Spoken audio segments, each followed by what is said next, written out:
ওয়াল্লাযিনা জাহাদু, আল্লাহ যুদ্ধ সম্পর্কে বললেন যে তারা যখন যুদ্ধ শুরু করে দেয়। এখন যুদ্ধ দুই প্রকারের হয়, একটা হলো জাহেরি আর একটা হলো বাতিনি যুদ্ধ। একটা জাহিরি যুদ্ধ আর একটা হলো বাতিনি যুদ্ধ। জাহিরি যুদ্ধ হলো যে যুদ্ধে আমাদের শরীর এবং রক্ত দেয়া শর্ত, রক্ত ঝরানো যুদ্ধ, এই শারীরিক যুদ্ধ বলে এটাকে। এটা হলো যুদ্ধ, এটা শরীরের যুদ্ধ।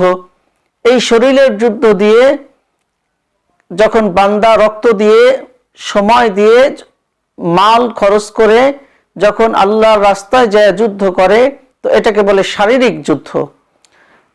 এটাতেও আল্লাহ তাআলাকে পাওয়া যাবে, কারণ আল্লাহ তাআলা এটার মধ্যেও আল্লাহ তাআলা সন্ধান দিয়ে রেখেছেন। সুবহানাল্লাহ বলবেন না? সুবহানাল্লাহ। এটার মধ্যেও অসংখ্য কল্যাণ। এখানে এই যুদ্ধের মধ্যে কেউ যদি ইন্তেকাল করে তো সে শাহাদাত বরণ করলো, এটা সম্পর্কে আমরা অনেক ওয়াজ জানি, শুনেছি। আবার যেই ব্যক্তি যুদ্ধের ময়দানে ইন্তেকাল করে নাই সে গাজী। গাজী শব্দের অর্থ তো মুজাহিদ। গাজী শব্দের অর্থ হলো মুজাহিদ, যোদ্ধা। তো এই যোদ্ধা দুনিয়াতে সে সম্মান পেল, ইন্তেকাল যেহেতু করে নাই, শাহাদাত বরণ করে নাই, তাহলে আল্লাহ তার হায়াত দিয়েছে, তাকে একটা সম্মান দিল। আবার মরে গেলেও সম্মান হলো, শাহাদাতের মর্যাদা পেল। মরার সাথে সাথেই সে জান্নাতের নাজ নিয়ামত পেয়ে গেল। সুবহানাল্লাহ বলবেন না? এটা হলো শারীরিক যুদ্ধ। এটার মধ্যেও আল্লাহর মারিফত পাওয়া যায়। এই যুদ্ধের মধ্যেও আল্লাহ তাআলার কুদরত দেখা যায়। সুবহানাল্লাহ বলবেন না? সবাই সুবহানাল্লাহ বলবেন সব সময়। এটা আমাদের বৈশিষ্ট্য, উম্মতে মুহাম্মাদের বৈশিষ্ট্য। তো যেটা বলতেছিলাম, তো এটা হলো জাহিরি যুদ্ধ। যখন ইসলামের প্রয়োজনে উলামায়ে কিরাম ডাকে, তো তখন সেই যুদ্ধের মধ্যে সাড়া দেওয়া এটা প্রত্যেক উম্মতের উপরে ওয়াজিব হয়ে যায়, জরুরি হয়ে যায়। কেননা মুসলমানদের জান মাল নিরাপত্তার লক্ষ্যে যে যুদ্ধ হয়, সেই যুদ্ধ হলো বলেন ইসলামের যুদ্ধ, ধর্ম বাঁচানোর জন্য যুদ্ধ, কোরআনকে হেফাজত করার জন্য যুদ্ধ, হককে প্রতিষ্ঠিত করার জন্য যুদ্ধ, ইসলামকে প্রতিষ্ঠিত করার জন্য যুদ্ধ। এটা হলো জাহিরি যুদ্ধ। তো এটাতেও আল্লাহ তাআলাকে পাওয়া যায়। আল্লাহ তাআলা বলতেছেন অনেক রাস্তা রাখছি, যে এই রাস্তায় আসবে তো আমাকে পেয়ে যাবে। সুবহানাল্লাহ। তো বান্দা যখন এই জাহিরি যুদ্ধ, সে সবসময় এই জাহিরি যুদ্ধটা হয় না, 6 মাসে হতে পারে, 1 বছরে হতে পারে, 2 বছরে হতে পারে, 5 বছরে হতে পারে, 10 বছরে হতে পারে, 15 বছরে হতে পারে। আবার যখন যেমন আল্লাহ রাসূল সাল্লাল্লাহু আলাইহি সাল্লাম নিজে যুদ্ধে অংশগ্রহণ করেছেন, আমরা সবাই জানি। গাজওয়া সারিয়া, গাজওয়া 27টি হয়েছে। সারিয়া যেই যুদ্ধে নবীজি অংশগ্রহণ করেছেন, 27টি যুদ্ধ ছিল। যেই যুদ্ধে নবীজি অংশগ্রহণ করেন নাই তাকে সারিয়া বলে। আবার অনেকে ইখতিলাফ করেছে যে গাজওয়া সারিয়া দুইটাই এক, যেহেতু গাজওয়া হিন্দ হবে, ভারতের সাথে যুদ্ধ হবে, গাজওয়া হিন্দ হবে ভবিষ্যতে। তো যাই হোক, এই বিষয়ে তো আমরা অনেক বয়ান শুনেছি, আমার তো আসলে ওদিকে উদ্দেশ্য না। মুআজ্জাজ মোহতারাম, তাহলে যুদ্ধ কি? এই ইসলামিক যুদ্ধ নবীজি সাল্লাল্লাহু আলাইহি সাল্লামের সাহাবায়ে কিরাম 23 লক্ষ বর্গ মাইল শাসন করেছেন। আমরা সবাই তো ইতিহাস জানি। 23 লক্ষ বর্গ মাইল অর্ধ পৃথিবী ওমর খাত্তাব রাদিয়াল্লাহু তাআলা আনহু শাসন করেছেন। এখন আমরা মুসলমানরা খাই দাই ঘুমাই আর বিড়ি টানি নাকি? এই তো করি, কেউ কিছু মনে করবেন না। তো যাই হোক, বলে ফেললাম আর কি। তো এই যে এই অভ্যাসগুলা মুসলমানের জন্য অর্ধেক পৃথিবী রেখে দিয়েছে আল্লাহ রাসূল, যে তোমরা অর্ধেক জয় করবা, আনিওয়ালা উম্মত ইমাম মাহদি আর বাকি অর্ধেক দখল করবে। আমরাও যদি থাকি, আমরাও যুদ্ধে অংশগ্রহণ করব। কি বলেন? আমরা সবাই যুদ্ধে অংশগ্রহণ করব। তো এই যুদ্ধ অর্ধেক পৃথিবী আল্লাহ রাসূল শাসন করছেন, খেলাফত, আল্লাহর আইন প্রতিষ্ঠা করেছেন, ইসলামী শাসন ব্যবস্থা কিছু হলেও তো আছে, আল্লাহর তো আমরা সিজদা দিই। আর বাকি অর্ধেক আমাদের মুসলমানদের জন্য রাখছেন। আনিওয়ালা কিয়ামতের আগ পর্যন্ত ইমাম মাহদি হাসান যখন আসবে, তো ইমাম মাহদি আসার পরেই এই যুদ্ধটা সংগঠিত হবে। তো এই যুদ্ধের মধ্যেও আল্লাহ তাআলাকে পাওয়া যাবে। আর একটা যুদ্ধ হলো মনের সাথে, নফসের সাথে যুদ্ধ। একটা হলো বাতিনি যুদ্ধ। বাতিনি যুদ্ধ, এই বাতিনি যুদ্ধ হয় নফসের সাথে হয়। যেমন কাফের মুশরিকের সাথে জাহিরি যুদ্ধ হয়। দুশমন একজন প্রতিপক্ষ থাকা লাগে না? উভয় পক্ষে যুদ্ধ যখন হয় তখন শত্রু আর মিত্র থাকে। তারা আমাদেরকে শত্রু মনে করে, আমরা তাদেরকে শত্রু মনে করি। উভয় পক্ষের একটা কম্পিটিশন থাকে। তো এখানে আন্তরিক যুদ্ধ অর্থাৎ বাতিনি যুদ্ধ, এই আন্তরিক যুদ্ধের ক্ষেত্রে প্রতিপক্ষকে, এই জন্য ভাই 3 জিনিসকে গিট্টু মেরে দিয়েছে আল্লাহ তাআলা। নফসের সাথে যুদ্ধ, কিসের সাথে যুদ্ধ? আমাদের প্রতিপক্ষ হলো নফস। তাহলে নফস, এই নফস সম্পর্কে আল্লাহ তাআলা 297টি আয়াতে কারিমা তেলাওয়াত করেছেন, ইরশাদ করেছেন, নাজিল করেছেন। 297টি আয়াত নফসের ব্যাপারে কেন? কারণ নফসটা অত্যন্ত, এই নফস হলো আরেক নাম হলো মন। নফসের নাম মন, রুহের নামও মন, আবার কলবের নামও আমরা মন বলি। কেন বলি? তাই না? রুহের একটা চাহিদা আছে, ইচ্ছা আছে, নফসেরও একটা ইচ্ছা আছে, আবার মনেরও একটা, মানে কলবেরও একটা ইচ্ছা আছে। এই তিন জিনিস, তাই না? তাহলে নফস হলো রুহের প্রতিপক্ষ। আর এই নফসকে আল্লাহ তাআলা নিজেই বলেছেন, খলাকাল ইনসান ওয়া না'লামু মা ইউওয়াসউইসু বিহি নাফসুহু, যে আমি মানুষ সৃষ্টি করেছি এবং নিভৃতে তোমার মন, মানে নফসের কথা বলছে, কিন্তু নফস, এই নফসটা নিভৃতে তোমাকে যে প্ররোচনা দেয় সেটা আমি আল্লাহ তাআলা জানি। সুবহানাল্লাহ বলবেন না? সুবহানাল্লাহ। এই নফস আমাদের প্রতিপক্ষ। কার প্রতিপক্ষ? নফসের কাজ হলো খোদার সবকিছুকে অস্বীকার করা, মাখলুকের প্রতি ইয়াকিন করা, ধারণা করা। নফস কখনো মুশরিক হয়ে যায়, নফস কখনো মুনাফিক হয়ে যায়, নফস কখনো অগ্নি পূজক হয়ে যায়। এই নফসের স্বভাব এটা। নফস কখনো বলেন মাখলুকের উপর ইয়াকিন করে মাখলুককে রব হিসেবে বা রব বানায়। আমার কথা কেউ রাখবেন না, বোঝার চেষ্টা করুন। নফস কখনো মাখলুককে রব হিসেবে স্বীকার করে নেয়। তো এই জন্য রূহ, এত রূহ হলো প্রতিপক্ষ, নফসের প্রতিপক্ষ। এই জন্যই আন্তরিক যুদ্ধে, বাতিনি যুদ্ধের মধ্যে রূহের সাথে নফসের যুদ্ধ লাগে।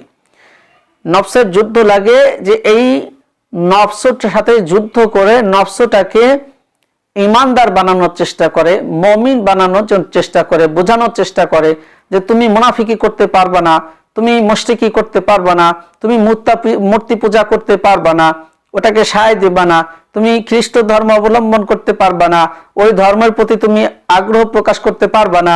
এজন্য রূহ ওটার সাথে যুদ্ধ করে। এই জন্য যুদ্ধটা মূলত হয়। তাহলে নফসের সাথে ফাইট কার? যুদ্ধটা হলো রূহের। এখন নফস হলো মন, নফস হলো সচেতন মন, আর রূহকে বলা হয় আত্মা, রূহকে বলা হয় হলো প্রাণ। রূহকে বলা হয় কি? প্রাণ। আর নফসকে বলা হয় মন। এখন কলব কি জিনিস? এই কলব হলো এই জাহের এবং বাতেনের একটা থলি। কি বলেন? একটা থলি। এখন আমাদের যত বাংলাদেশে যত আয় রোজগার আছে, ট্যাক্স ভ্যাট যত কিছু হয়, একটা জায়গায় রাখা হয় না? একটা রাখা হয়। এই রাখাটা হয় কোথায়? সিলেটে, খুলনায়, চট্টগ্রাম, আমেরিকা, লন্ডন। না না, এটা রাখা হয় হলো কোথায়? বাংলাদেশে কোথায় রাখা হয়? ঢাকা। সেন্ট্রাল যেই রাজস্ব আয় যেখানে রাখে, বাইতুল মাল বলে।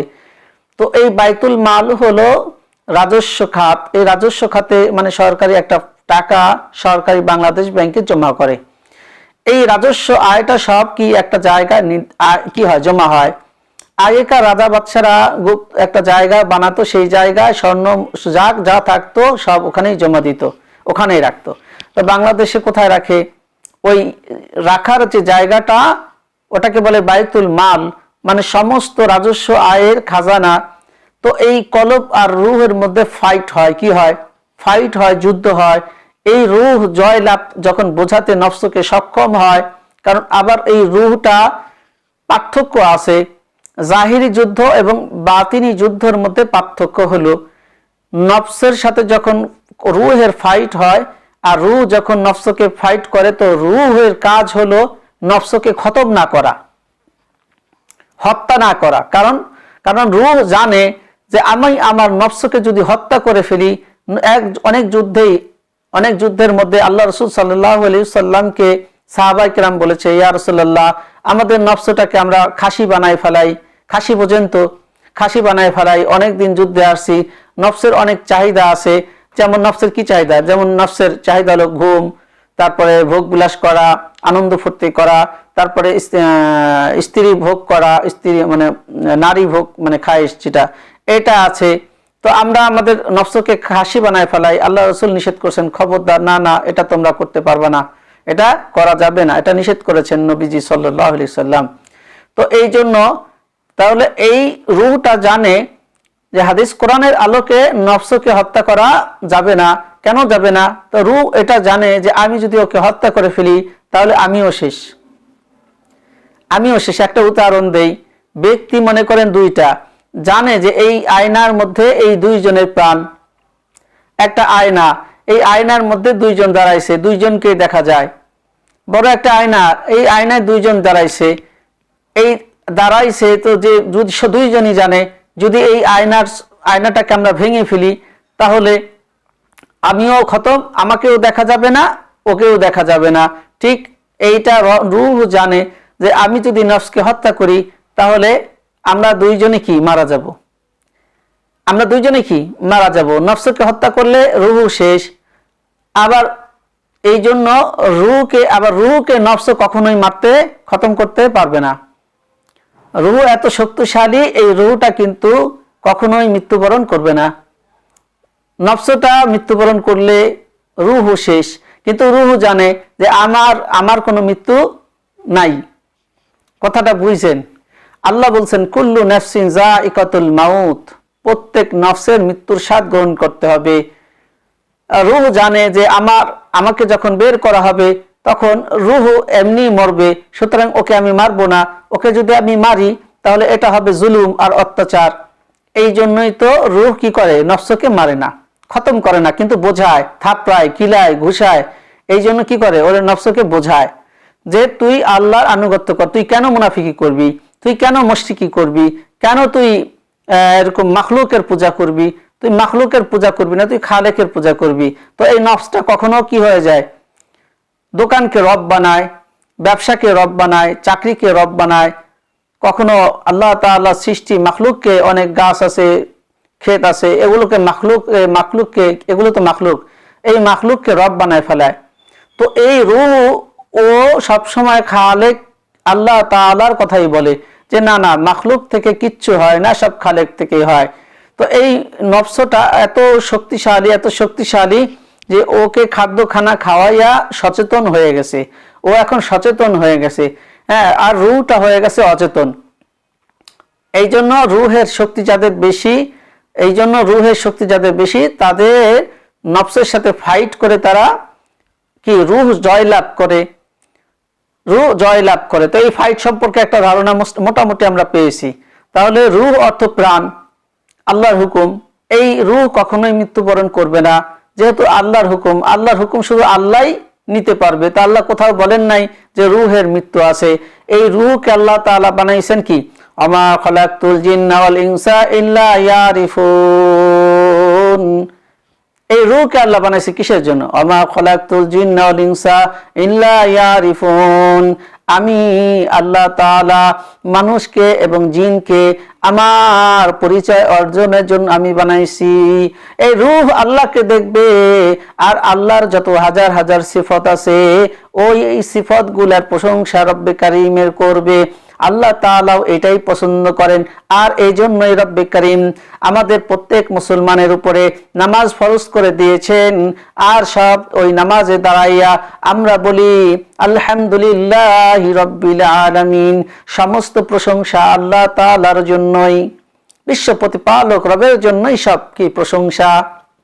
যত প্রশংসা আছে সব প্রশংসা কার জন্য? আল্লাহ তাআলার জন্য।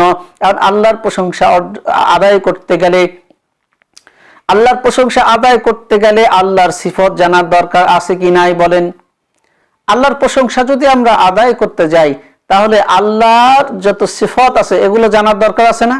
জানার দরকার আছে। প্রশংসা করব তো কেমনে করব? আল্লাহ সম্পর্কে জানার দরকার আছে। তো এই জন্যই আল্লাহ তাআলা বলতেছেন আমা খালাকতুল জিন্না ওয়াল ইনসা ইল্লা ইয়ারিফুন। আমি আমার পরিচয় অর্জন করার জন্য বান্দা যেন আমার পরিচয় অর্জন করতে পারে, আমার যত সিফত আছে এই সিফত সম্পর্কে সে চিন্তা করবে, আর প্রত্যেকটা এক একটা সিফতের উপরে আমি রবের প্রশংসা করবে। যেমন আল্লাহ গফফার কিনা বলেন, আল্লাহ রহমান, আল্লাহ রহিম। বান্দাও এই কথাটাই বলবে। কে বলবে? রূহ বলবে। কিন্তু রূহ বলবে, কে বলবে? রূহ বলবে। এই রূহকে আল্লাহ বানাইছেন আল্লাহর পরিচয় অর্জন করার জন্য, আর এই রূহকে পরিচয় অর্জন করার জন্য প্রাইমারি পরীক্ষাতে পাস, যেখানে শিক্ষক ছিলেন রব্বে কারীম আল্লাহ তাআলা। আলাস্তু বিরাব্বিকুম ক্বালু বালা শাহিদনা আন তাকুলু ইয়াউমাল কিয়ামাতি ইন্না কুন্না আন হাযা গাফিরিন। আল্লাহ তাআলা ক্লাস নিয়েছেন, শিক্ষক ছিলেন, মুআল্লিম ছিলেন আল্লাহ তাআলা। আমাদের মুআল্লিম ছিলেন কে? আল্লাহ তাআলা। আল্লাহ তাআলা মুআল্লিম ছিলেন, শিক্ষক ছিলেন আল্লাহ তাআলা।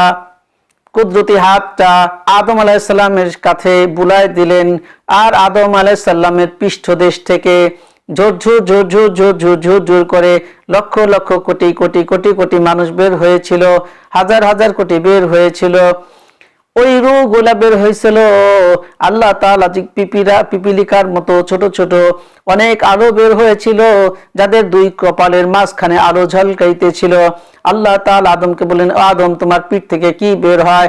আদম আলাইহিস সালাম বললেন, আল্লাহু আলাম, আল্লাহ আপনি তো ভালো জানেন, আমি কি বলবো। আল্লাহ তাআলা সমস্ত রূহকে একটা প্রান্তরে জান্নাতুল ফেরদাউসের মাঝে সবাইকে দাঁড় করায় বললেন, এই তোমরা আমি আল্লাহকে চেনো নাকি? সবাই বলছে, জি আপনিই তো আমাদের স্রষ্টা, এই তো আপনি আমাদেরকে বানাইলেন, আপনার হুকুমে বানাইলেন, আপনার কুদরতি হাত দিয়া যখন স্পর্শ করলেন আর হুকুম দিতেছিলেন, যতক্ষণ আপনি চাইছেন, যাকে যাকে আপনি চাইছেন, সবাই তো আমরা বের হলাম আমাদের বাবার পিঠের থেকে। তো তোমাদের বানাইলাম কি জন্য? আল্লাহ আপনাকে চেনার জন্য। আমাকে চিনছো নাকি? আল্লাহ আমরা আপনাকে চিনলাম। ওখানে হিন্দু ছিল, খ্রিস্টানও ছিল, বৌদ্ধও ছিল, যত মানুষ পৃথিবীতে ছিল, যেই ধর্মের হোক না কেন সবাই ছিল। শিব ছিল, সবাই ছিল। তৃতীয়ত্ববাদী ছিল, নাস্তিকও ছিল, সবাই ছিল। সবাই আমরা বলছি আল্লাহ আপনি আমাদের রব। এই রূহের কোনো মৃত্যু নাই, যেই রূহকে আল্লাহ তাআলার হুকুম দিয়ে আল্লাহ বানাইলেন। কারণ ওই রূহকে তো বানাইছেন আমাদেরকে কি সৃষ্টি করার জন্য, আমাদেরকে চেনার জন্য, যে রব আমাদের স্রষ্টা, রব আমাদের খাওয়ায়, রব আমাদের পালে, আমাদের সব প্রয়োজন আমাদের রব আল্লাহ তাআলা পুরা করে। আমরা দেখেছি আল্লাহ আমাদেরকে ক্লাস শিখাই দিলেন, অনেক ক্লাস নিলেন, অনেক কিছু শিখাইলেন। শেখানোর পরে বললেন, এখন আলাস্তু বিরাব্বিকুম, বলো তো আমি কি তোমাদের আল্লাহ? আমরা সবাই বলেছি জি আপনি আমাদের মালিক আল্লাহ। তো ওই রূহকে আল্লাহর হুকুমে আমরা হয়েছি কার হুকুমে? কোন আল্লাহর হুকুমে হয়েছি? আল্লাহর হুকুমে হয়েছি, যার কারণে এই রূহটা জাহান্নামে গেল। একেবারে মৃত্যু ফিনিশ হবে না, এই রূহটা কখনোই ফিনিশ হবে না, কারণ এটা আল্লাহ তাআলার পরিচয় অর্জনের জন্যই তৈরি করা হয়েছে। এই রূহটা যখন জাহান্নামেও যাবে, জাহান্নামেও তার মৃত্যু হবে না, জীবিত হবে, আবার মৃত্যু বরণ করবে, আবার জীবিত হবে। ওই রূহ কিন্তু মরবে না, ওই রূহের মধ্যে আল্লাহর হুকুম আজ থাকবে। ওই জাহান্নামে যে শরীর হবে ওটার মধ্যেও রূহ থাকবে। তখন শুধু আফসোস করবে, এটাই হলো আফসোস করবে, আর আল্লাহ তাআলাকে চিনবে। আল্লাহ কেন যে তোমাকে চিনা, তোমার গোলামি করলাম না, এতটুকু বলবে, বুঝবে কেন তোমার ইবাদত করলাম না। তো এটা কি চেনা হইল না, যে আল্লাহ তাআলাকে না চিনতে পারার কারণে জাহান্নামে গেলাম। আল্লাহ তাআলাকে যারা চিনতে পারবে তারা জান্নাতে যাবে। দুই শব্দ, আল্লাহ তাআলাকে চিনতে পারলে জান্নাতে যাবে, আর আল্লাহ তাআলাকে না চিনতে পারলে জাহান্নামে যাবে। চিনতে পারি, কিন্তু চিনতে পারার পর যখন আমরা চিনলাম যে আল্লাহ আমাদের রব, যখন ওখানে বসি আমি কি তোমাদের রব? হ্যাঁ আল্লাহ আপনি আমাদের রব, তাহলে সিজদা দাও।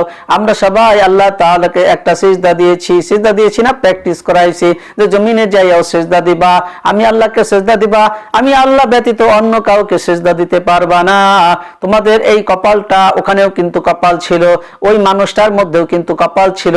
আল্লাহ রাসূল আবু হুরায়রা রাদিয়াল্লাহু তাআলা আনহু বর্ণনা করেছেন, নবীজি বলেছেন দুই কপালের দুই চোখের ওইখানেও চোখ ছিল, তার মানে রূহেরও চোখ আছে। নবীজির হাদিস আপনারা দেখবেন, আব্বাস রাদিয়াল্লাহু তাআলা আনহু থেকেও রিওয়ায়াত আছে, দুই চোখের মাঝখানে আলো ঝলকাইতে ছিল, তার মানে ওখানে রূহেরও আমাদের চোখ ছিল। তখন তো এই শরীরটা ছিল না, এই বডিটা ছিল না, এই গোশতের শরীর ছিল না, তাহলে ওখানে কোন শরীর ছিল? প্রশ্ন, কোন শরীর ছিল? যেই শরীর ওখানে আল্লাহ তাআলা বানাইছেন, ওই রূহটা কিন্তু প্রাণ, ওটাই কিন্তু আসল মানুষ, ওটাই হলো আসল মানুষ। একে নফস একে রূহ একে দিল। এই জন্য ভাই বুঝতে, নিজের সত্তা নিজের আত্মা সম্পর্কে যখন আপনি বুঝতে পারবেন, খোদার গোলামি করা সহজ হয়ে যাবে।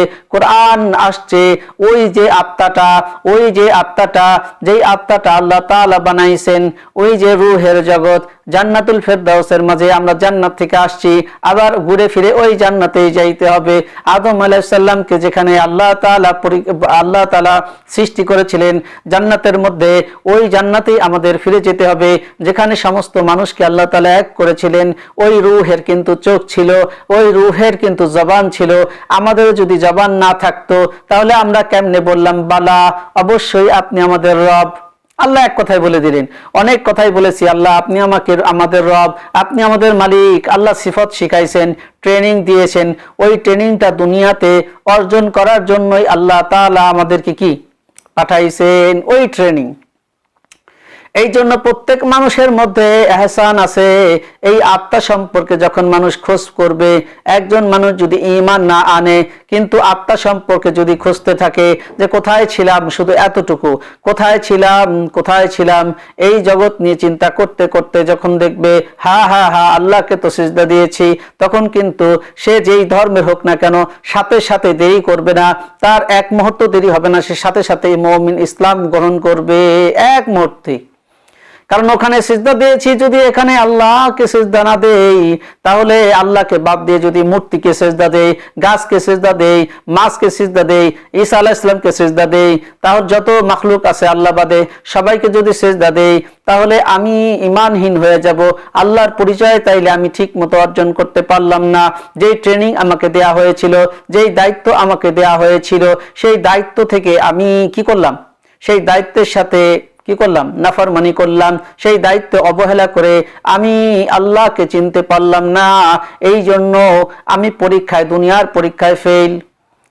পরীক্ষায় ফেল। আল্লাহকে তো চিনবো, তবে জাহান্নামে যাইয়া চিনতে হবে। তবে কখন? জাহান্নামে যাইয়া চিনতে হবে। দুনিয়াতে তারা চিনতে পারলো না, ওই ট্রেনিংকে কাজে লাগাইলো না। আল্লাহ তাআলা এত সুন্দর করে ট্রেনিং দিয়েছেন, চিন্তাও করলো না, ভাবনাও করলো না।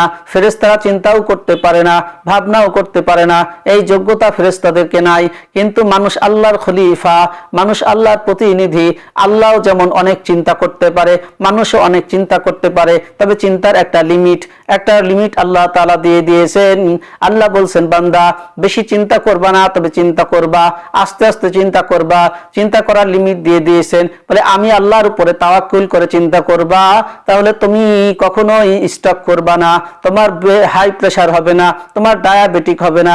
তাই চিন্তা আজকে বিশ্ব স্বাস্থ্য সংস্থা কেন্দ্র থেকে চিন্তার জন্য গবেষণা করে পাইছে যে পৃথিবীতে যত রোগ হয়, চিন্তা রোগের কারণেই বেশি হয়। চিন্তা রোগের কারণে, চিন্তা, টেনশন থেকে সব কিছু হয়। বলে টেনশন, এই টেনশন বান্দা যখন আল্লাহর উপরে ন্যস্ত করে দেয়, তখন বান্দা আল্লাহকে চিনতে পারে। ফেরেশতারা চিন্তা করতে পারে না, কারণ ফেরেশতারা আল্লাহর খলিফা না। জিনেরা চিন্তা করতে পারে, কিন্তু জিনদেরকে গোলামি করার জন্য বানাইছে।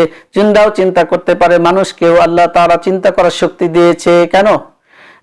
যেন আল্লাহ তাআলার গোলামি করে জান্নাতে যাইতে পারে। এই যে এই রূহটা হলো আসল মানুষ। তাহলে আমরা রূহ হলো প্রাণ বা আসল মানুষ বলতে পারি। কারণ নফসটা আমরা ছেড়ে চলে যাব, নফসকে রেখে চলে যাব না। এই নফসটা দুনিয়ার থেকে সৃষ্টি, মায়ের পেটের মধ্যে এই নফসটা বলেন মায়ের পেটের থেকে এই নফসটা তৈরি হয়েছে, নফস কি আগে ছিল নাকি? নফস তো ছিল না, কারণ এই রুহটার মধ্যে যত ভালো গুণ আছে আল্লাহর গুণগুলা, মানুষকে কিছু গুণে গুণান্বিত করে আল্লাহ তাআলা পাঠাইছেন। এটার নাম হলো ইহসান, যেটা আল্লাহ তাআলা কোনো মাখলুককে দেয় নাই। আল্লাহ তাআলা বলতেছেন, বান্দা আসমান সুন্দর করে বানাইলাম, আসমান স্বর্ণ দিয়ে বানাইলাম, আসমানকে রূপা দিয়ে বানাইলাম, আসমানকে ইয়াকুত পাথর দিয়ে বানাইলাম, জান্নাত অনেক সুন্দর করলাম, আমি আল্লাহ তাআলা সিদরাতুল মুনতাহা কত সুন্দর করলাম, আমি আল্লাহ তাআলা জমিনকে সুন্দর করলাম, আসমানকে সুন্দর করলাম, সমুদ্রকে সুন্দর করলাম, পাহাড়কে সুন্দর করলাম, গাছপালাকে সুন্দর করলাম। বান্দা কোনো কিছুই আমার কাছে সুন্দর না, বান্দা আমি তোমাকে সুন্দর ঘোষণা করলাম। লাকাদ খলাকনাল ইনসান ফি আহসানি তাকওয়িন, বান্দা তুমি সবচেয়ে সুন্দর, তুমি বান্দা সবচেয়ে সুন্দর, আমি তোমাকেই সৌন্দর্য দিয়ে সৃষ্টি করেছি, আর কোনো মাখলুককে আমি এত সুন্দর করে সৃষ্টি করি নাই। তাহলে ওই রূহের, যে রূহের মধ্যে চোখ ছিল, আল্লাহকে দেখেছি, ওই রূহের চোখ ছিল, মাঝখানে দুই চোখের মাঝখানে ঝলকাইতে ছিল, আবার কপালের মধ্যে ঝলকাইতে ছিল, ওইটা তাহলে কপাল আসলো কোথা থেকে বলেন? তখন কিন্তু নফস ছিল না। তাহলে নফস হলো আমাদের মন, নফস অর্থ মন, রূহ অর্থ প্রাণ, রূহ অর্থ প্রাণ, রূহ অর্থ আসল, নফস হলো কি বলেন? নফস হলো এই শরীরের জন্য আসল, নফস হলো এই শরীরের জন্য আসল, এই নফসটা শরীরের জন্য আসল, আর রুহটা হলো বলেন, রুহটা হলো আসল হলো কি? রুহটা সব জায়গায় বিচরণ করবে, কিন্তু এই শরীরটা সব জায়গায় বিচরণ করবে না। জান্নাতের মধ্যেও আল্লাহ তাআলা অন্য একটা দেহ দিবে, কবরের মধ্যেও আল্লাহ তাআলা অন্য একটা দেহ দিবে। কবরের মধ্যে কি এই দেহ থাকবে? এই দেহ যেখান থেকে এসেছে সেখানেই বিলীন হয়ে যাবে। দলিল কি? দলিল হলো মিনহা খলাকনাকুম ওয়া ফিহা নুঈদুকুম ওয়া মিনহা নুখরিজুকুম তারাতাল উখরা। আল্লাহ তাআলা এই শরীর রেখে কিয়ামতের মাঠে আবার আরেকটা শরীর দিবে। ওই শরীরটা আল্লাহ তাআলাকে দেখতে সক্ষম হবে, কিছুটা অনুভব করতে সক্ষম হবে, কেননা কিয়ামতের ওই কঠিন আযাব এই শরীর ভোগ করতে পারবে না। 3.5 হাত বডি, ছোট্ট এক বডি, এই বডি নিয়ে কিয়ামতের কঠিন আযাব কেমনে সহ্য করবে? আল্লাহ তাআলা এই মাটি থেকে উঠাবে, কিন্তু আল্লাহর ইচ্ছা মতো উঠাবে, আল্লাহর ইচ্ছা মতো আল্লাহ উঠাবে। ওখানে উঠাইয়া কিয়ামতের মাঠ কায়েম হবে। তখন আল্লাহ তাআলার ফেরেশতারা নাজিল হবে, সমস্ত ফেরেশতারা বেষ্টন দিবে, সমস্ত জমিনটা তামার হয়ে যাবে। সব আসমানে, প্রথম আসমানে ফেরেশতারা নেমে আসবে, দ্বিতীয় আসমানে ফেরেশতারা নেমে আসবে। ভয়ঙ্কর আকৃতি, দেখলে মাথা ঘুরে ঠাস করে পড়ে যাইতাম যদি এই শরীরে হয়। এই শরীরে হবে না, সেই জন্য, কারণ মূসা আলাইহিস সালাম আল্লাহ তাআলাকে দেখতে গিয়েছিল। দেখতে যাওয়ার পরে যখন এইভাবে একের পর এক ফেরেশতা নাজিল হইতেছিল, প্রথম আসমানে ফেরেশতা মূসা আলাইহিস সালামকে ঘেরাও করছে, দ্বিতীয় আসমানে ফেরেশতা নাজিল হয়েছে তুর পর্বতে, তৃতীয় আসমানে ফেরেশতা নাজিল হয়েছে। মূসা আলাইহিস সালামের প্রাণবায়ু বের হয়ে যায়, শরীর থেকে রূহ বের হয়ে যায়। এত ভয়ঙ্কর আকৃতি ফেরেশতাদের, দেখে সহ্য করতে পারতেছিল না। জিবরাইল আলাইহিস সালাতু ওয়াস সালাম বললেন, আপনি টেনশন করেন না, আমি আপনার সাথে আছি। সমস্ত মালায়েকা ফেরেশতা হলো জিবরাইল আমিন। জিবরাইল আমিন সাথে থাকার পরও মূসা আলাইহিস সালাম হার্টফেল হয়ে যাইতেছিল, এই বডিতে কুলাইতেছিল না, এই বডিতে কুলাইতেছিল না। কিয়ামতের কঠিন ময়দানে ওই ফেরেশতারা নাজিল হবে, কেননা আল্লাহ তাআলা আরাফাতের ময়দানের মধ্যে আল্লাহ তাআলার কুদরতি আর আসন নিয়ে নামবে, কুদরতি আসন নিয়ে আল্লাহ তাআলা নামবে। এই জন্য আল্লাহ তাআলার শানে সপ্তম আসমানে ফেরেশতারা চারদিক দিয়ে ঘেরাও করবে। তখন আল্লাহ তাআলা আয়াত আল্লাহ তাআলা তেলাওয়াত করবেন। কে তেলাওয়াত করবেন বলেন? আল্লাহ তাআলা আয়াত তেলাওয়াত করবেন, ইয়া মাশারাল জিন্নি ওয়াল ইনসি ইনিশতাতাতুম আন তানফুযু মিন আকতারিস সামাওয়াতি ওয়াল আরদ ফানফুযু লা তানফুযুনা ইল্লা বিসুলতান। আল্লাহ তাআলা বলবেন, আজকে আমার রাজত্ব, দেখো তো তোমরা কোথাও, ও আমার জিন আর মানুষ, দেখো তো তোমরা কোথাও পালাইতে পারো কিনা। এই জন্য মানুষ আর জিন 1 ইঞ্চিও সরতে পারবে না। চারিদিক দিয়ে ফেরেশতারা বেষ্টন করে থাকবে, চারদিক দিয়ে ফেরেশতারা। সপ্তম আসমানে ফেরেশতারা সব দিক দিয়ে ঘেরাও করে রাখবে, সিকিউরিটি দিয়ে রাখবে। এক একজনের পোশাক আলাদা হবে, যেমন বাংলাদেশের এক সেনাবাহিনীর পোশাক আলাদা, র্যাবের পোশাক আলাদা, পুলিশের পোশাক আলাদা, বিজিবির পোশাক আলাদা, আনসারের পোশাক আলাদা, এবং যারা গুপ্তচর তাদের পোশাকও আলাদা। এইভাবে সপ্তম আসমানের ফেরেশতাদের পোশাকও আকৃতিও ভিন্ন ভিন্ন হয়, ভিন্ন ভিন্ন হবে। যেই আকৃতি দেখে, যেই গম্বুসতা দেখে, যেই স্থিরতা দেখে মানুষগুলো থরথর করে কাঁপতে থাকবে। আল্লাহ তাআলা আসন নিয়ে চলে আসবে, আর কুরসি নিয়ে আরাফার ময়দানে হাসিল হয়ে যাবে, আল্লাহ তাআলা চলে আসবে। এইভাবে কিয়ামত কায়েম হবে, হিসাব নিকাশ শুরু হবে। 1,00,000 বছর, মতান্তরে 50,000 বছর কিয়ামতে হায়াত আল্লাহ তাআলা আমাদেরকে দিবেন। এই 1,00,000 বছরের মধ্যে হিসাব নিকাশ চলতে থাকবে, কঠিন এক অবস্থা হবে। ওইখানে আমরা যে আল্লাহ তাআলাকে দেখব, এই বডি নিয়ে কিন্তু আমরা দেখব না, শরীর থাকবে আলাদা। এই শরীর নিয়ে কিন্তু আমরা আল্লাহ তাআলাকে দেখব না, ওই শরীর আলাদা শরীর। তাহলে এই দুনিয়াতে যতদিন আমরা বেঁচে আছি, এই রূহ বের হয়ে যাওয়ার সাথে সাথেই এই দেহটা পচে যাবে, এই দেহটা গলে যাবে, এই দেহটা দুর্গন্ধ হয়ে যাবে। এই দেহটা কি হবে বলেন? এই দেহটার কোনো দাম নাই, এই দেহটার সাথে সাথে পড়ে থাকবে। তবে আমরা যদি আমাদের এই দেহকে দামি করতে চাই, একটা নাম মাত্র কলবে ঢুকাইতে হবে। তাহলে এই দেহকে মাটি খাবে না, পানিও খাবে না। কি খাবে নাকি? পানিও খাবে না, বাতাসেও ধরবে না। কারণ আল্লাহ তাআলাকে সবাই ভয় পায়, সমস্ত মাখলুক ভয় পায়। যখন বান্দা মেহনত করে আল্লাহ শব্দটা কলবে ঢুকাবে, ওই শব্দটা সারা কলব শরীরটাকে চালাবে। ওই শব্দের মধ্যে তখন জারি হয়ে যায় আল্লাহ আল্লাহ আল্লাহ। আর আপনার হার্টের পাশেই থাকে হলো কি? কলব। হার্টের বাম পাশে থাকে হলো কলব। হার্টের বাম পাশে হলো বাম দুধ। বাম দুধের 2 আঙ্গুল নিচে কলব থাকে। এই কলবের মধ্যে যখন আল্লাহ আল্লাহ হয়, তখন যাইয়া ধাক্কা দেয় হলো হার্টকে। হার্টের মধ্যে ওই নূরের ঝলকানি, ওই নূরের শক্তি, ওই নূরের দাপট ধাক্কা দিতে থাকে। হার্ট পালস হইতে থাকে। হার্ট যখন পালস হইতে থাকবে, পালস হইতে থাকবে, এই পালস হওয়ার কারণে শরীরে রক্ত সঞ্চারিত হইতে থাকবে পা থেকে মাথা পর্যন্ত। যখন এই 6 লতিফা, এই 6 লতিফার মধ্যে জিকির জারি হয়ে যাবে। এই নাভিতে আল্লাহ আল্লাহ জিকির করে। আল্লাহ আল্লাহ জিকির করার কারণে এই নাভিতে আল্লাহ আল্লাহ পালস করবে। এই নাভি থেকে রক্ত, ব্লাড সার্কুলেশন হবে পা পর্যন্ত। নাভির কাজ কিন্তু পা পর্যন্ত ব্লাড সার্কুলেশন করা। এখন আমাদের যাদের আল্লাহ আল্লাহ জিকির জারি নাই, তারা শুধু একমাত্র হার্টের কারণে সারা শরীরটা ভালো আছে। যখন আল্লাহ শব্দটা কলবে ঢুকবে, আল্লাহ শব্দ ঢোকার সাথে সাথেই ওই যে আয়াতে কারিমা তেলাওয়াত করেছিলাম শুরুতে, আফামান শারাহাল্লাহু সাদরিহি লিল ইসলাম, আল্লাহ তাআলা যাকে ভালোবেসে মহব্বত করে তার বক্ষকে প্রশস্ত করে দিয়েছে। অর্থাৎ 6 জায়গায় বক্ষকে ছিঁড়ে আল্লাহ রসুলকে হলো কি করছে? আল্লাহ রসুলকে সিনাসাক করছে। আল্লাহ রসুলকে সিনাসাক করছে। জিব্রাইল আমিন সিনাসাক করছে 4 বার মোট করা হয়েছে। আমাদেরকেও এই শব্দ আল্লাহ তাআলার শব্দ যখন ঢুকবে, আল্লাহ তাআলার শব্দ যখন ঢুকবে, তখন সারা শরীরের মধ্যে আল্লাহ আল্লাহ জিকির জারি হয়ে যাবে। নফসের মধ্যে ঢুকবে। নফসের বাড়ি হলো নাভি 2 আঙ্গুল নিচে। লতিফায় সেরের বাড়ি হলো এই যে 2 বকের করার মাঝে।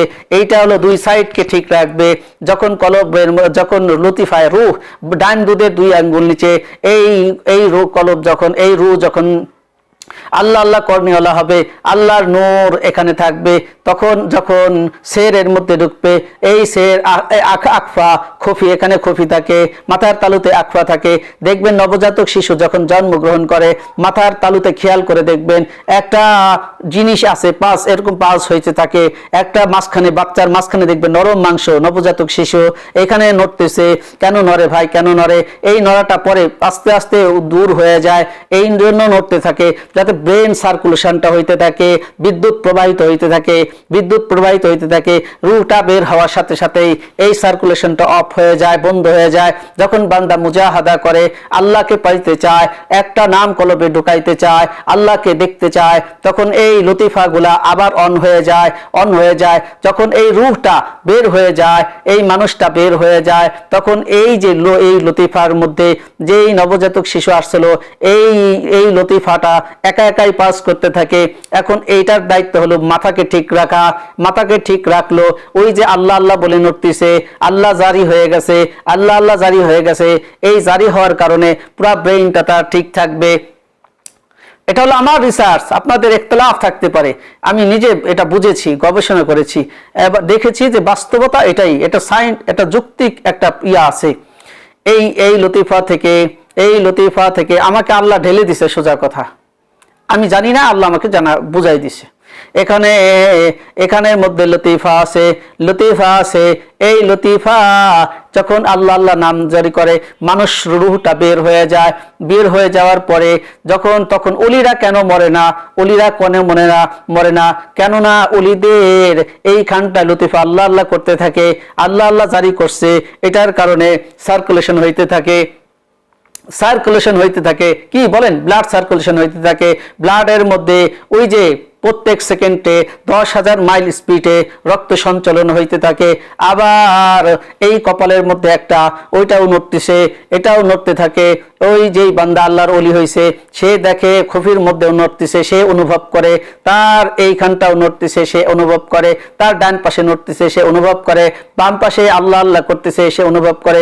যখন ওই মানুষটা, ওই রূহটা শরীর থেকে আলাদা হয়ে গেল, যখন কুল্লু নাফসিন যায়িকাতুল আসলো, মৃত্যুর ফেরেশতা আজরাইল আলাইহিস সালাম আসলো, তার এই আসল মানুষটাকে বের করলো, তখন কিন্তু তার শরীরের মধ্যে নফস থাকলো, নফস আল্লাহ আল্লাহ করতেছে, নফসের মধ্যে আল্লাহ আল্লাহ জারি হয়ে গেছে, নফস তো মুতমাইন্না হয়ে গেছে, নফস তো রাজিয়া হয়ে গেছে।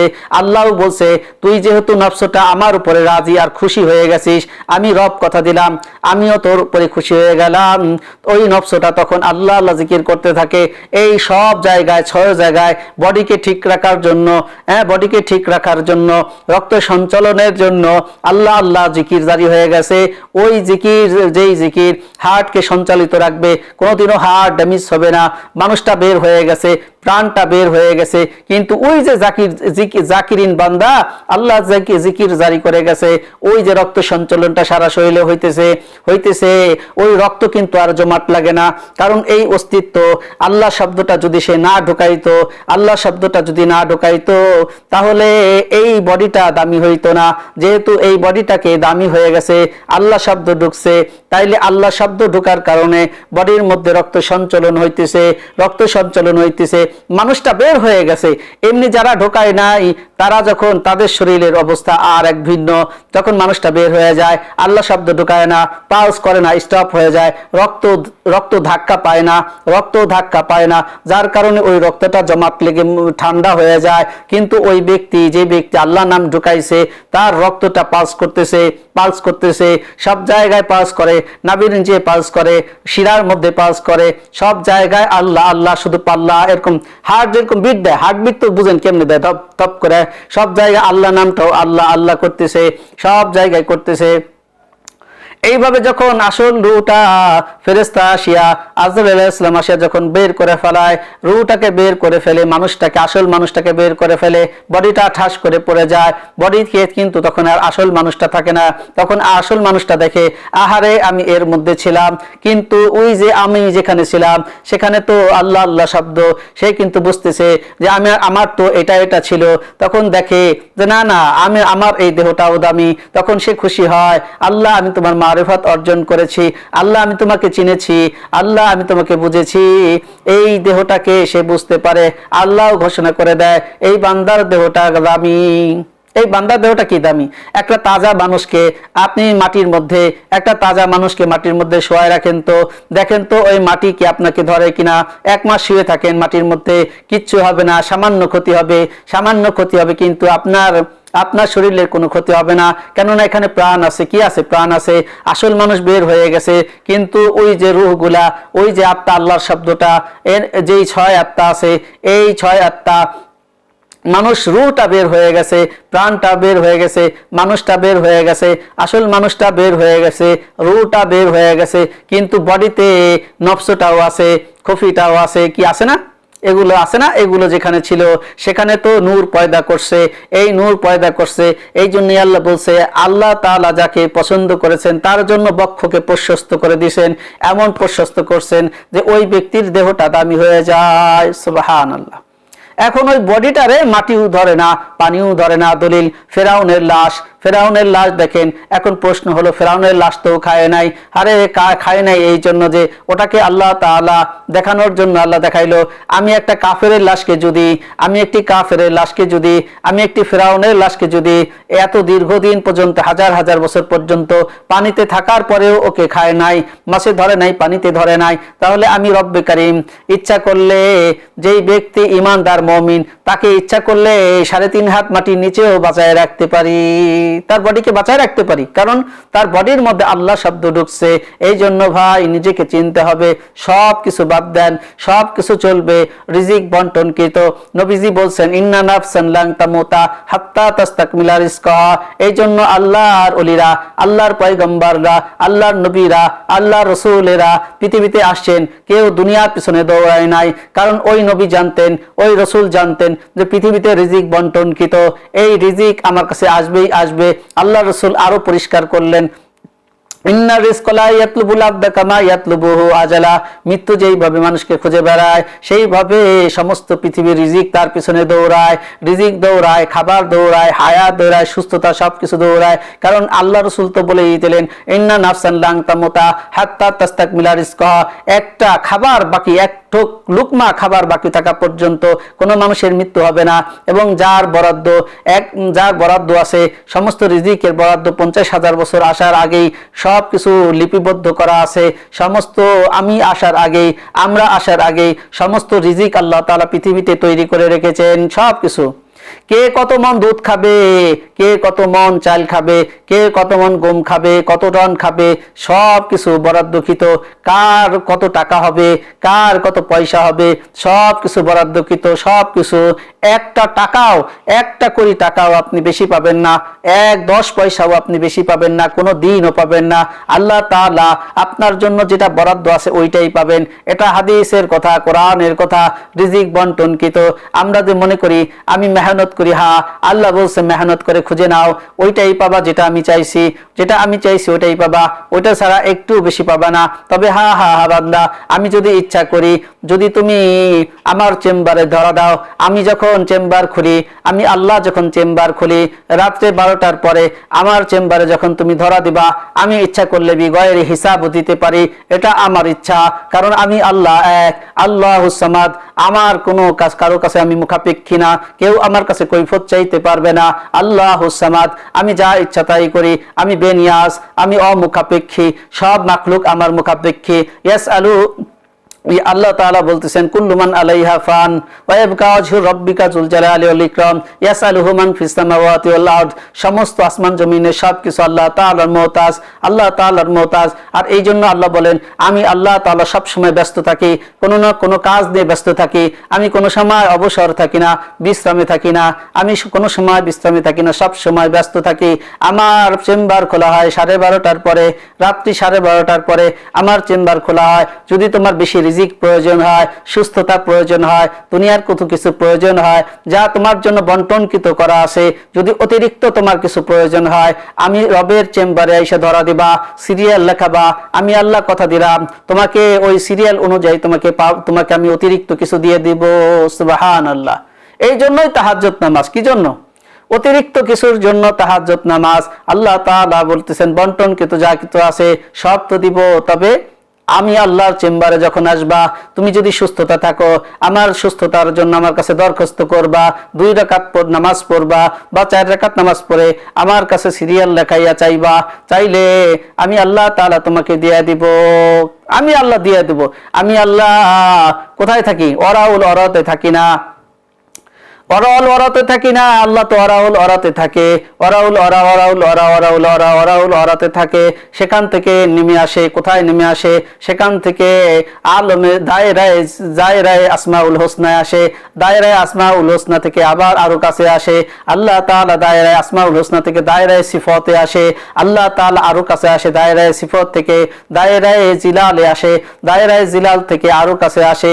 প্রত্যেক এলাকায়, প্রত্যেক দেশে যেখানে যেখানে রাত হয় সেই দিকে আল্লাহ তাআলা কোথায়? দায়রায়ে জিলাল থেকে কোথায় আসে? দায়রায়ে জিলাল থেকে, দায়রায়ে জিলাল থেকে হ্যাঁ আলমে রূহের জগতে আসে। আলমে রূহের জগৎ পার করে আল্লাহ তাআলা, আল্লাহ সব জায়গায় আছে, কিন্তু আল্লাহ তাআলার যে অস্তিত্ব, মূল সত্তা, মূল আল্লাহ তাআলার কি আসে বলেন? আল্লাহ তাআলা এরকম করতে করতে করতে করতে আরশে আজিম আসে, আরশে আজিমে অবতরণ করেন, আরশে আজিমে অবতরণ করার পরে তারপর আল্লাহ তাআলা আরো নেমে আসে কোথায়?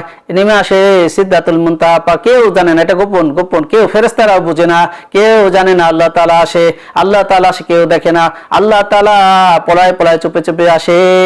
আল্লাহ তাআলাকে এত গায়েব, আল্লাহ তাআলা এত অদৃশ্য, এত গায়েব যে আল্লাহ তাআলাকে দেখা ফেরেশতাদের পক্ষেও সম্ভব না। যদি আল্লাহ একটু দেখা দেয়, ওই ফেরেশতা আল্লাহ তাআলা নূরের তাজাল্লি দিয়ে যদি দেখা দেয়, সাথে সাথে সমগ্র বিশ্ব ঝড়খার হয়ে, আল্লাহ রাসূল বলছেন 1 সেকেন্ড লাগবে সমস্ত বিশ্বজাহান ধ্বংস হয়ে যাইতে। আল্লাহ তাআলা আস্তে আস্তে এইভাবে আরশে আজিম পার করে আসে, আরশে সিদরাতুল মুনতাহা পার করিয়া তারপরে আসে হলো সপ্তম আসমানে, সপ্তম আসমান পার করিয়া এইভাবে আস্তে আস্তে চতুর্থ আসমানে আল্লাহ চেম্বার খোলে। আল্লাহ ডাকতে থাকে, আল্লাহ ডাকতে থাকে, কে কে আসো আসো, কে কে আসো, কি চাও? সুবহানাল্লাহ। আল্লাহ তাআলা বান্দাদের ডাকতে থাকে, কার কি সমস্যা আছে বলো, অসুস্থ থাকলেও আমার কাছে চাও, টাকা পয়সা দরকার আমার কাছে চাও, যার যা প্রয়োজন আছে আমি আল্লাহ তাআলার কাছে চাও। এই জন্য বান্দাকে আল্লাহ তাআলা অত্যন্ত ভালোবাসে। এই জন্য ভালোবাসে, মা যেমন সন্তানকে ভালোবাসে, মায়ের ভালোবাসা যেমন আল্লাহর ভালোবাসা তার চাইতে 1000 কোটি লক্ষ কোটি গুণ বেশি। আল্লাহ তাআলা কিয়ামতের মাঠ কায়েম করবে। আল্লাহ তাআলা কোরআনের আয়াত আছে, আমার আয়াতটা খেয়াল নাই, মনে নাই। আল্লাহ তাআলা ডাইন হাত দিয়ে সপ্তম আসমান জমিনকে ভাঁজ করবে, ভাঁজ করে এক ডাইন হাতে ধরবে, আর বাম হাতের উপর আল্লাহ কুদরতি হাত। কিন্তু আল্লাহ বলছে লাইসা কামিসলি শাইউন, আমি কোন সৃষ্টিজীবের মতো না। তবে হাত যেহেতু বলছে হাত, আল্লাহ তাআলা জানেন কেমন হাত, আমরা কেউ জানি না। আল্লাহ তাআলার কুদরতি বাম হাত দিয়া সমস্ত পৃথিবীটাকে ধরবে, সমস্ত পৃথিবীটা আল্লাহ তাআলার কুদরতি হাতের তালুতে থাকবে। আল্লাহ তাআলা বলতে থাকবে আহা সুবহানাল্লাহ। এইভাবে আল্লাহ তাআলা 7 আসমান জমিন ফের সবকিছু এর মধ্যে আছে, সবকিছুকে ভাঁজ করিয়া ডান হাত দিয়া ধরিয়া আল্লাহ তাআলা কিন্তু কিছু আয়াতে কারিমা তেলাওয়াত করবে। আরে তোমরা এই জমিনে যারা আমার নাফরমানি করছো, দেখো দেখো, কুল্লু মান আলাইহা ফান, সবকিছু আল্লাহ ধ্বংস করে দিবে। আল্লাহ বলবে সবকিছু ধ্বংস করে দিবে, আর জান্নাতের মধ্যে আল্লাহ তাআলার সাথে আমরা থাকবো। আল্লাহ তাআলা কিন্তু জান্নাতের মধ্যে থাকবে না। আল্লাহ তাআলা তুই যে আল্লাহ তাআলা যে কোথায় থাকবে, আমাদেরকে শুধু আল্লাহ তাআলা ডেকে ডেকে সব সৃষ্টি জগৎকে দেখাবে, আসমাউল হুসনাকে দেখাবে। জান্নাতে শুধু আমরা খাবো আর ঘুরবো। আমাদের যখন ভালো লাগবে না, আল্লাহ তাআলা ডাক দিবে, চলো যাই ঘুরে আসি, দায়রায় জিলালে ঘুরে আসি, দায়রায় আসমাউল হুসনায় ঘুরে আসি, দায়রায় সিফাতে ঘুরে আসি। এখন প্রশ্ন করতে পারেন এত ঘুরবো এই জন্য আল্লাহ মানুষের মৃত্যু নাই কেন? মানুষের মৃত্যু নাই এই জন্য নাই, আল্লাহরও যেমন মৃত্যু নাই, মানুষেরও এরকম মৃত্যু নাই। এই দেহের মৃত্যু আছে, এই জন্য ভাই আত্মা সম্পর্কে জানতে হবে, রূহ সম্পর্কে জানতে হবে। আল্লাহর খলিফা হলো মানুষ, এই জন্য আল্লাহর হুকুম মানতে হবে। আল্লাহর পয়গম্বর যখন যেই যুগে যেই শরীয়ত আসছে, সেই শরীয়তের উপরে বিশ্বাস স্থাপন করলেই আমরা নিজেদেরকে চিনতে পারবো। আমার নিজের যুক্তিকে কাজে লাগাবো না, নিজের যুক্তিকে কাজে লাগালে আল্লাহর পরিচয় অর্জন হবে না। আল্লাহ শর্ত দিয়েছেন যে না দেখে বিশ্বাস করতে হবে, তাহলে আমি আল্লাহ তাআলাকে পেয়ে যাবে। তুমি যদি না দেখে বিশ্বাস করো, তাহলে ওই যে দেখেছিলাম আলমে আর রোহায়, ওই রুহের জগতে আলমে আর রোহায়, ওই আরোয়ার মধ্যে যেইভাবে আমি দেখেছিলাম ওইভাবেই আল্লাহ আমাকে ধরা দেবে, সব মনে পড়ে যাবে। চেষ্টা তো করতে হবে। এই জন্য ভাই নিজেকে চিন্তা, হলো নফস হলো মন, আর রূহ হলো আত্মা, রূহ হলো আসল আত্মা, রূহ হলো আসল আত্মা। এই দেহ নিয়ে আমরা কিয়ামতের মাঠে উঠবো না। কিয়ামতে আল্লাহ আলাদা একটা দেহ দিবে। কবরের মধ্যে বারজকের জগৎ বলি, আমরা কবর বলি। কবর বলতে সবারই কবর আছে, হিন্দুরও কবর আছে, যদিও পুরায় ফেলানো হয়, হ্যাঁ, খ্রিস্টানেরও কবর আছে, মুসলমানেরও কবর আছে, বৌদ্ধদের কবর আছে, সবারই কবর আছে। এই কবরের আসল নাম হইল বারজাক, আলমে বারজাকের জগৎ। এই জগৎকে আল্লাহ এক সময় রাখবেন না, এই জগৎও সে থাকবে না, আলমে আরোহার জগৎও আল্লাহ রাখবেন না, এই পৃথিবীও রাখবেন না, মায়ের পেটের জগৎ আর থাকবে না। আর মায়ের জগতে কোনো মা কনসেপ্ট করবে না, বাচ্চা ধারণ করবে না। এটাকে বলে আজওয়ার কিসের জগৎ? মায়ের পেটের জগৎ। এই মায়ের পেটের জগৎ আর থাকবে না, এই দুনিয়ার জগৎ থাকবে না। শরীর বানানোর ফ্যাক্টরি মায়ের পেট, এই পেট আর থাকবে না, এই পেট আর থাকবে না। এই জগৎ, এই পৃথিবীর জগৎ, ইমান বানানোর জগৎ, আমল বানানোর জগৎ, এই জগৎও এক সময় থাকবে না। আবার কিয়ামত আলমে মৃত্যুর পরে এই দুনিয়ার পরবর্তী স্টেশন হলো কবরের জগৎ, বারজাকের জগৎ। এই বারজাকের জগৎকে আল্লাহ তাআলা ধ্বংস করে দিবে। আবার কিয়ামত কায়েম হবে। কিয়ামত কায়েম হওয়ার পরে এই কিয়ামতের দিন আল্লাহ তাআলা কাউসারকে নিয়ে জান্নাতের মধ্যে সবকিছুকে ঢুকাই দিবে। আর কিয়ামতের মিজানের পাল্লা আর যা যা কিছু আছে সবকিছুকে আল্লাহ তাআলা ধ্বংস করে দিবে, সবকিছু নিয়ে জান্নাতে চলে যাবে। এটাকে বলে আলমে আখিরা, আখিরাতের জগৎ। যে জান্নাতে গেল সে সফল হয়ে গেল, জান্নাতে চলে গেল। যে আল্লাহকে চিনলো না সে জাহান্নামে গেল, যে চিনলো সে জান্নাতে গেল। জাহান্নামে যাইয়া সর্বশেষ ঈমান যার মধ্যে একটু পরিমাণও আছে, যারা পরিমাণও ঈমান আছে, তাকে যখন জাহান্নাম থেকে বের করে দেওয়া হবে, জাহান্নামকে ফেরেশতা দিয়া আল্লাহ তাআলা এমন ভাবে আটকায় দিবে যে জাহান্নাম বলতে কোনো জায়গা এখানে নাই, জাহান্নাম বলতে কোনো জায়গা নাই। কিন্তু জাহান্নামের মধ্যে মানুষ আল্লাহকে চিনবে। এখন আমার প্রশ্ন হলো, বলেন জাহান্নামের মধ্যে আল্লাহ তাআলাকে চিনে কি লাভ? জাহান্নামের মধ্যে আল্লাহ তাআলাকে চিনে কি লাভ? জাহান্নামের মধ্যে আল্লাহ তাআলাকে চিনে কি লাভ? চিনতে হলে দুনিয়াতে থেকেই চিনতে হবে। কবরে যাইয়া আল্লাহ তাআলাকে চিনলে লাভ নাই, কিয়ামতের মাঠে আল্লাহ তাআলাকে চিনলে কোনো লাভ নাই। দুনিয়াতেই চিনতে হবে, দুনিয়াতেই চিনতে হবে। কারণ ফাইনাল পরীক্ষা হলো দুনিয়াতে, ফাইনাল পরীক্ষা হলো দুনিয়াতে।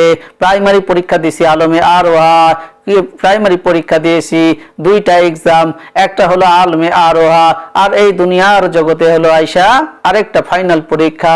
এই ফাইনাল পরীক্ষা, এই ফাইনাল পরীক্ষায় আল্লাহ তাআলাকে চিনতে হবে। পড়াই তো আল্লাহ তাআলা দিয়েছে, পড়াই দিয়েছে। পরীক্ষার হলে মানুষ যায়, বাসা থেকে পড়ে যায়। আমাদের বাসা জান্নাতে ছিল, আমরা ওখান থেকে পড়াশোনা করে এসেছি। এখন পরীক্ষার হলে তো খাতা থাকে না, বই থাকে না, কিচ্ছু থাকে না।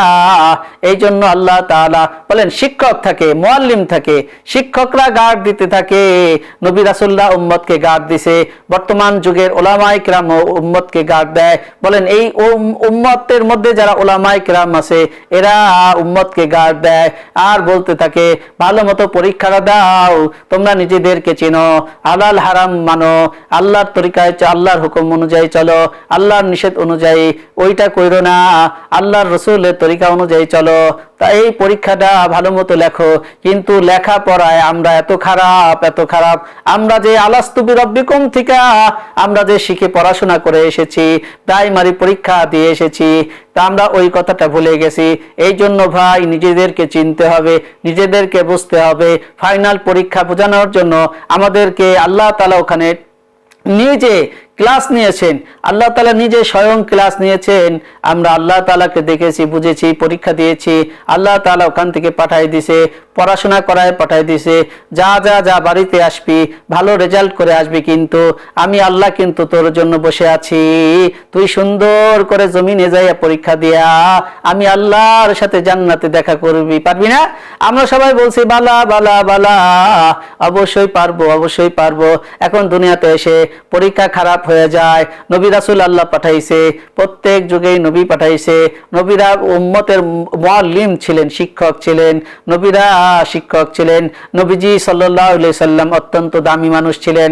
এই জন্য নবীজিকে দেখে যারা ঈমান আনে না, এত সুন্দর মানুষ পৃথিবীতে আর হয় না, এত সুন্দর শিক্ষক আর হয় না, এত সুন্দর টিচার আর হয় না।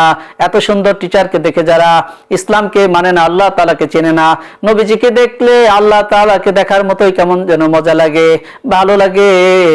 আল্লাহ দেখায় দাও না, আল্লাহ তোমার রাসূলকে একটু দেখায় দাও।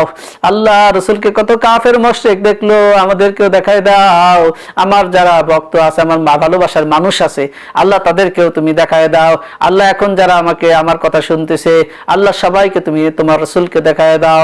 আল্লাহ রাসূলকে যারা দেখলো, বুঝলো, ঈমান আনে না, আল্লাহর কুদরতি দিলের মধ্যে মায়া লাগে, মহব্বত লাইগা আল্লাহ রাসূলকে দুনিয়া থেকে নিয়ে গেলেন। একটু আবডাল করে দিলেন, সরায় দিলেন। নবী কিন্তু মারা গেছে এইটা ঠিক আছে, কিন্তু একটু লুকায় আছে নবীরা। এখানে আবার অনেক মাসালা মাসাইল আছে। নবীজি আছেন, জীবিত আছেন, তবে নবীকে একটু লুকায় রাখা হয়েছে। হ্যাঁ, নবীকে লুকায় রাখা হয়েছে, নবীকে লুকায় রাখা হয়েছে। নবীকে দেখতে গেলে অনেক মেহনত করতে হবে। পৃথিবীতে এখনো এমন মানুষ আছে যারা নবীর সাথে প্রতিদিন কথা বলে। পৃথিবীতে এমন মানুষ আছে যারা নবীজিকে প্রতিদিন দেখে, প্রতিদিন নবীর সাথে কথা বলে। সুবহানাল্লাহ। দামি জিনিস আল্লাহ একটু লুকায় রাখছে, এই জন্য দামি জিনিস সবাই লুকায় রাখে। বলেন দামি হীরার মালা, হীরার চেইন, এগুলা কি বলেন কেউ ওপেনে ফালায় ফালায় রাখে নাকি? এগুলোকে তো লুকায় লুকায় রাখে। আল্লাহ রসুল হলো সবচাইতে দামি, আশরাফুল মাখলুকাতের মধ্যে সর্বশ্রেষ্ঠ মানুষ, সর্বশ্রেষ্ঠ সত্তা, সর্বোত্তম যত সর্বোত্তম আল্লাহ রসুল সাল্লাল্লাহু আলাইহি সাল্লামকে অনেক কষ্ট করতে হয়েছে। আর আল্লাহ তাআলা চান না তার রসুল, তার দোস্ত, তার হাবিবকে কেউ কষ্ট দিক। এই জন্য একটা সুন্দর জায়গায় লুকায় রাখছেন। এই জন্য সম্মানিত মুসলমান ভাই বোনেরা, আমরা কষ্ট করে নবীজিকে দেখতে চাই। একটু মুরাকাবা করলেই নবীকে পাওয়া যাবে। এই জন্য মুরাকাবা করতে হবে, নিজেকে চিনতে হবে, তাহলে নবীকে পাওয়া যাবে, আল্লাহ তাআলাকেও পাওয়া যাবে। বাতিনি চোখকে খুলতে হবে। হ্যাঁ, জাহের চোখ দিয়ে নবীকে দেখা যাবে না, নবীকে দেখা যাবে না। বাতিনি চোখ দিয়ে নবীকে দেখা যাবে, বাতিনি চোখ দিয়ে আল্লাহ তাআলাকে দেখা যাবে। হ্যাঁ, শরীরের মধ্যে এই দুই চোখের মধ্যে 32 কোটি ক্যামেরা আল্লাহ কেন লাগাইছেন? হ্যাঁ, দুই চোখে 32 কোটি ক্যামেরা লাগাইছেন। দুই পাশের কিডনি আছে দুইটা। হ্যাঁ, বিজ্ঞান বলে 26 লক্ষ পর্দা আছে। এই দুই কিডনিতে 26 লক্ষ পর্দা, 26 লক্ষ, সুবহানাল্লাহ, 26 লক্ষ পর্দা। একটা কিডনিতে 13 লক্ষ, আর একটা কিডনিতে 13 লক্ষ। ছাকনি বলে, ছাকনি, এই ছাকনি আছে। এই ছাকনি এত ছোট জিনিসের মধ্যে লক্ষ লক্ষ ভরে দিলেন কেমনে আল্লাহ? সুবহানাল্লাহ। আল্লাহ তাআলা কর্নেওয়ালা জাত। আল্লাহ তাআলা এগুলো কেন দিয়েছেন? দুই চোখে এত লক্ষ ক্যামেরা কেন লাগাইলেন? লক্ষ দিলেন না, হাজারও দিলেন না, শতকও দিলেন না, কোটি কেন লাগাইলেন? কারণ আরশে আজিম ছাইরাও উপরে যাইতে হবে, আরশে আজিম ছাইরা যাইতে হবে। এই জন্য অনেক কবি আছে, কবি নজরুল ইসলামের কবিতা আছে, ওনারাও কিছুটা বুঝতে পারছে। হাকিকি বলতে কিছু একটা আছে যেটা আরশে আজিমের উপরেও জগৎকে পার করে দেয়, আরশে আজিমের উপরেও জগৎকে পার করে দেয়। এই জন্য মুআজ্জিজ মুহতারাম, সম্মানিত মুসলমান ভাই বোনেরা, আসুন আমরা নিজেদের অস্তিত্বকে চিনি। তাহলে নফস বলতে হলো মন, সচেতন মন নফস, আর অচেতন মন হলো রূহ। এখন অচেতন কেন হইল? এখন রূহকে শক্তিশালী করতে হইলে আল্লাহ তাআলার জিকির করতে হবে, আর ধ্যান করতে হবে, মুরাকাবা করতে হবে। তাহলে এই রূহটা শক্তিশালী হয়ে যাবে। আর রূহটা যখন অত্যন্ত শক্তিশালী হয়ে যায়, ফেরেশতাদের সাহায্য, আল্লাহর সাহায্য আসে, তখন এই রূহটা, এই দেহটা হালকা হয়ে যায়। বাতাসের মধ্যেও হাঁটতে পারে, পানির উপরেও হাঁটতে পারে, যেখানেই যায় আল্লাহর বান্দার কোনো সমস্যা নাই। কবরের মধ্যেও যায়। আমাদের এক তরিকা, আমাদের আকাবিরদের মধ্যে এক আল্লাহ ওয়ালা ছিলেন না, কিন্তু মহিলা ছিলেন, নারী ছিলেন। নারীরা অল্প আমল করলে আল্লাহ তাআলাকে পেয়ে যায়, নারীরা অল্প আমল করলে আল্লাহ তাআলাকে পেয়ে যায়, আল্লাহর মারিফত হাসিল হয়। ওই নারী রাবিয়া বস্তি চেনেন না এমন কেউ নাই। রাবিয়া বস্তি কবরের মধ্যে গেছে, 3.5 হাত মাটির নিচে গেছে। জিজ্ঞাসা করছে ফেরেশতারা, জিজ্ঞাসা করছে, ও রাবিয়া, রাবিয়া আমার রব, তোমার রবকে? রাবিয়া বসরি রহমতুল্লাহ আলাইহি বলছেন, রবকে? তোমরা কোথা থেকে আসছো? বলে আমরা তো 7 আসমানের উপর থেকে আসছি।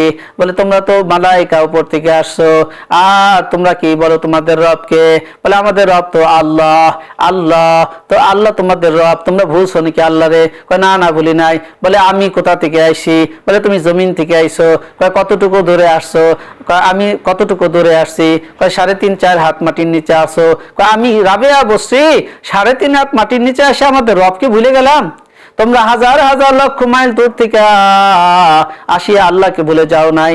আমি রাবিয়া 3.5 হাত মাটির নিচে আইছি, এখানে আসি আল্লাহকে কেমনে ভুলে যাই? এই জন্য আল্লাহকে চিনতে হবে, আল্লাহকে চিনতে হবে। আর চিনতে গেলে ইমানকে বাড়াইতে হবে, ইমানকে বাড়ানোর অনেক পদ্ধতি আছে। এক হলো উলামায়ে কেরামের সহবত, এখন উলামায়ে কেরাম বলতে কি বুঝি? যারা কোরআন হাদিস নবীর সুন্নাহ, নবী যে এই 3 কাজ নিয়ে আসছেন, এই কাজকে যারা নিজেদের মধ্যে আয়ত্ত করতে পারছে, বলে এদের কাছে যাব। অর্থাৎ হক্কানি রব্বানি হতে হবে, যারা সুন্দর করে নবীর তরিকাকে মানুষকে শেখায়। হ্যাঁ, তাদের যারা আল্লাহর ওলি বোঝা যায়, সুন্নতের উপরে আমল করে, যারা আল্লাহর কথা বলে, বেদাত শিরিক মুক্ত, যারা সিজদা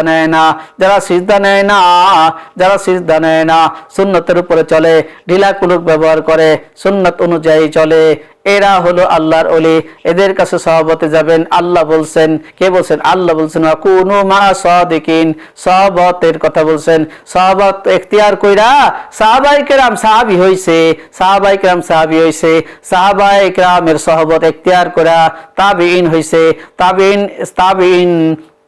তাবিঈনদের সহবত ইখতিয়ার করে তাবিঈন হইছে। এইভাবে যুগের পর যুগ চলে আসছে। সহবতের অনেক দাম। আর এক কাজ আছে বাংলাদেশে না, সারা পৃথিবীতে, সেই দাওয়াতে তাবলীগের কাজ। এখানে আপনি সময় লাগান আল্লাহ তাআলাকে চিনতে, আল্লাহ তাআলাকে পাইতে, তাবলীগের রাস্তায় মেহনত করেন। যেই দলের মধ্যে উলামায়ে কেরাম আছে, উলামায়ে কেরামের সহবত পাইলেন, আবার তাবলীগের কাজও করতে পারলেন, দ্বীনের কাজও করতে পারলেন। দ্বীনের জন্য অসংখ্য নবী রাসূল পৃথিবীতে আসছেন। এইভাবে যখন আপনি চিল্লা দিবেন, 1 চিল্লা 3 চিল্লা দলিল কোরআনের মধ্যে আছে। মুসা আলাইহিস সালামকে 1 চিল্লা দিতে বলছিলেন, তারপরে মায়ের পেটের মধ্যে আয়াতে কারিমা আছে, ওই দিকে আমি যাব না।